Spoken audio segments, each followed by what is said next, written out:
বাহ, ডিমটা কত বড়। এবার সসে ডুবিয়ে তাড়াতাড়ি খেয়ে নি। বলছি আমাকে একটু দেবে? না, বেরো ওখান থেকে। হুম। রাজু চলে আয়, পার্টি করব। আমি একটু বাইরে যাচ্ছি। না, তুমি কোথাও যেতে পারবে না। আচ্ছা তাহলে একটা চ্যালেঞ্জ দাও, জিতে গেলে তো আমি যেতে পারবো। ঠিক আছে, ধূপটা না শেষ হওয়া পর্যন্ত প্লেটের এক ফোঁটাও জল যেন নিচে না পড়ে। ঠিক আছে বন্ধুরা, যতক্ষণ রাজু চ্যালেঞ্জটা কমপ্লিট করছে ততক্ষণ আপনারা যদি এই ছবিটাকে সুন্দর মনে করেন তাহলে ভিডিওটিতে একটি লাইক দিয়ে চ্যানেলটিকে সাবস্ক্রাইব করে নিন। আরে এতক্ষণ কিভাবে দাঁড়িয়ে আছে? দেখি তো পকেটে কত টাকা নিয়ে বেরিয়েছো। না না, কোনো টাকা নেই। ও তাই বুঝি, তাহলে এটা কি?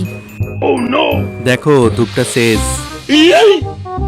ঠিক আছে, টাকা ছাড়াই যাও।